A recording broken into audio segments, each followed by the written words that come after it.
County Commissioner wa Nyandarua Boaz Cherutich na County Commander wa borithi mwena uyu Gideon Ngumi marauga ati ahuri biacara aria mategutia watho uyu maiya gwikora hatikaini ya kunyitwo na guthitangwo igoti-ini na iguru ria uguo marua mao ma wira makanjwo. During the last 1 week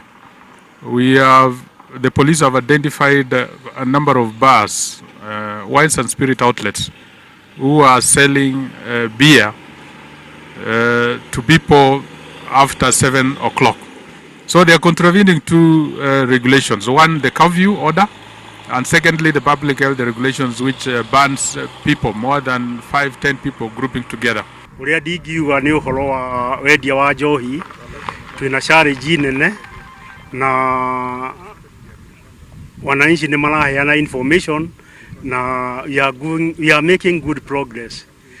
Maruga ati gwa kahinda ga kiumia kimwe kihituku kuri na endia airabu marakungia wara thirikari na magathie na mbere na biacara ici na uguo kumarutira mukana.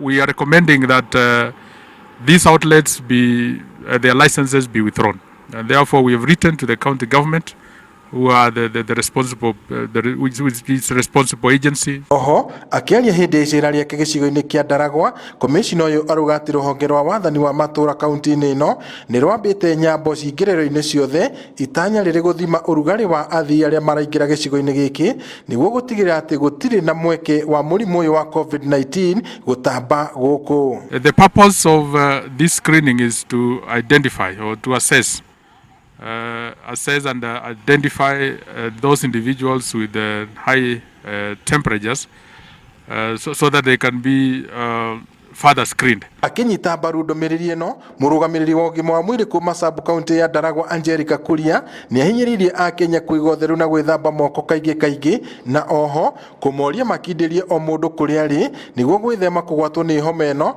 ona kana kumitheremia. Twithambe moko, tuhuthire sanitizers angikorwo tutire na hand washing facilities hakuhe na ithue, and also tuikare hanene na tutige guthia ni tukuria o mundu aikare haria ari tondu riu ni turona andu magithama kuma Nairobi magoka riu guku Nyandarua. Reke andu maikare o haria mari o the few days iria twina cio cia kuhurwa na murimu uyu. Ngiribotere Inooro TV kuma kaunti ya Nyandarua, njitagwo Peter Mwangi.